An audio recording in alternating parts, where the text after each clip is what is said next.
So hello guys, welcome to my YouTube channel.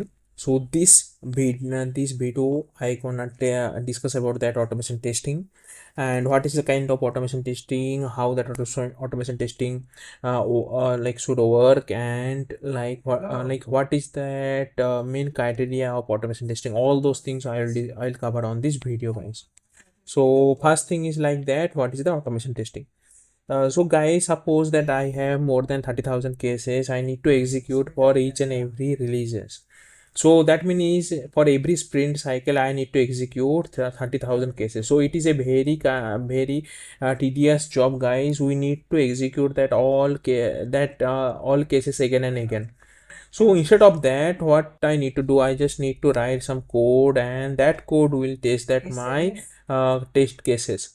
So that is itself called automation testing. So it is kind of nothing but here my script are testing that my software instead of that human being. So here what happened, like here we have like so many advantages are there, like we have like we can improve that our testing efficiency. We can also consistent that text execution. We can also like we can also reduce that manual testing effort. And also like some benefits are there, like it is very fast, guys, compared to that human.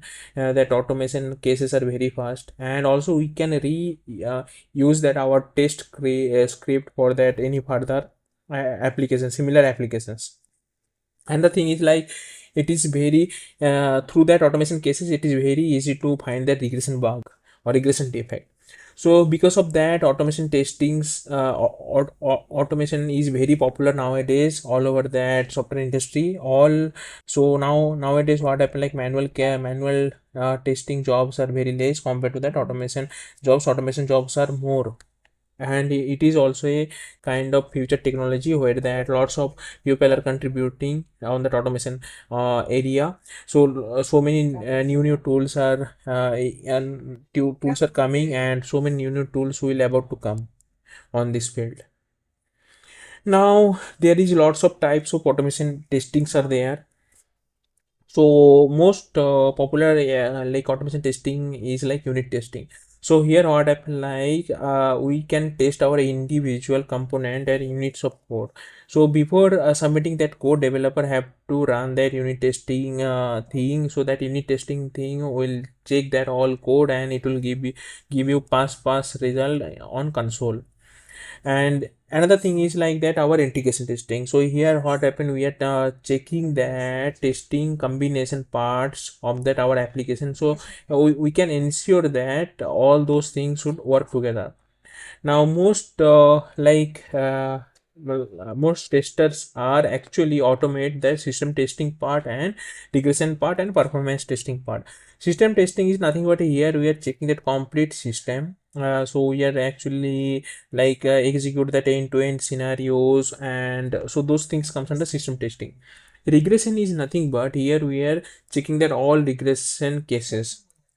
So for each and every release, like our regression cases should be executed properly. And that is performance testing. So here we can check that our system performance, and we can check that our system like system like performance thing. And also we can test like that our system responsiveness. So those things comes under performance testing, guys. Now another thing is that most important thing for a automation tester should know, that is called locator. So locator is nothing but it is kind of thing through that we can identify that our web element or inside that web page or website. So there are lots of different types of locators are there. So here I am telling about Selenium. So we have Playwright, Cypress, lots of different tools are there, Selector Hub. So but it is kind of universal concept. All locators are similar kind for all other different applications. So first locator is like get by first locator is by ID. So here what happened, like inside that website we have branch of IDs are there.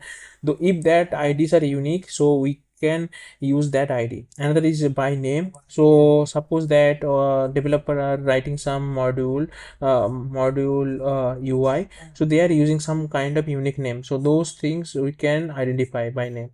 Same thing for like playwright, we have like get by id, get by test id, so get by name, so these kind of thing are there. And for selenium it is by dot name, like this. Class name also have by dot class name, tag name by dot tag name, by dot link test, partial link test, css selector and xpath, so these things are there. And for playwright also we have locator. So locator itself, it is a locator, so we can use the locator instead of using like by text, by xpath or the css selector. We can use any kind of locator inside that playwright. So this is that some little bit differences are there compared to selenium and playwright. Playwright is a most advanced tool compared to that selenium, but selenium, it is kind of well known tool, and it is so many supports are there, lots. So it is a kind of open source community, so many pupils are pupils will help you if you have if you will face any kind of issues and all. So that's why most of that company are using selenium nowadays. Now another thing is like XPath and CSS selector. So XPath is nothing but a here we can find that our unique element by that help of that our XML document. So here we are using branch of tag name. We can use we have two types of XPath, relative XPath and absolute XPath. I'll show you guys on that later on video how to find that XPath properly. So we have another branch of different experts are there, like by text name, by like traversing XPath, by parent child XPath. So many kind of XPath concepts are there. But most popular is like relative XPath, where we are using double slash as in like and tag name. And absolute XPath, we are starting from that beginning from like parent, and then we are like ordered down to that child or descendant. Another thing is CSS selector. It is kind of similar like XPath, but it is some differences are there. So those things I'll tell later, guys. Now another thing is like Maven for Selenium and Java. So mostly Maven, it is kind of a build engine where that we can like build that our automation tool instead of downloading and install that on a separate folder. We just need to add the dependencies on pom.xml file.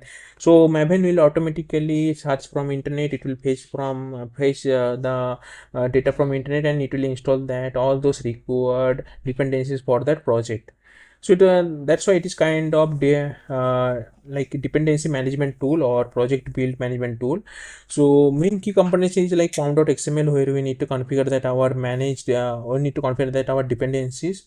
And so in that later video I'll show you like how to do that Maven along with that my Selenium script. Now testing for the test management. So testing for the test management, here like so many kind of frameworks are there, like the TestNG, JUnit, NUnit, and Cucumber BDD. So those frameworks are there. So frameworks is kind of, it is kind of, you can say it is kind of frame related thing, where that we don't need to add any kind of folder and all. We just need to install the TestNG or this kind of framework, and they are all those like file and folder, those are already predefined on such a way like we just need to work it. We don't need to like make that things from beginning. So for TestNG, most probably is TestNG. So we have branch of annotations are there, like before class, after class, and we have some kind of parallel test execution like at the rate test annotations. Same thing for the Cucumber BDD, we have given annotation, then annotation. Another we have some like BART annotation, when annotations are there. So those things are there. And for grouping also we have some data provider. So those things are there. I will discuss on the later video, like how to create the TestNG project and how to automate that things. Now most important thing is like summary and some best practices. So summary for that automation testing actually improve that efficiency and consistency of that our testing point of view. And also it is kind of proper use of locator, XPath, CSS selector for a crucial and reliability test. So here like main concern is like we need to make that our locator isn't robust. Without that one we cannot we cannot write that automation script, or we cannot write a good automation script, because that For some locators are working fine on my local setup, but it will break if when I will deploy that code to CI server or like that our main automation server. And also we have some knowledge regarding Maven and TestNG for project management and test execution. Those knowledge need to be gathered, and some best practices like that we have to maintain that our code such a way that we can reuse that our test script again and again. We have to maintain that our code as in clean. We have to regularly update our dependencies, because sometimes what happen like due to that lack of updation, like sometimes dependency will not work properly. And we also need to improve our locators and some test method. So guys, if any kind of questions and questions you guys have, please comment down. If I have a proper time, then I'll definitely try to give the proper response. And for references, you just need to visit that these three documentation. Like first is Selenium documentation, Maven documentation, and TestNG documentation. If you guys know that these three documentation, official documentation, then it is kind of fine. You will get to know regarding that what means like basic concept and advanced concept. All that's all about this video, guys. If any kind of questions are there, please comment down. And thank you for your valuable time. Thanks for watching this video. And please subscribe my channel, help me to grow on YouTube. Thank you.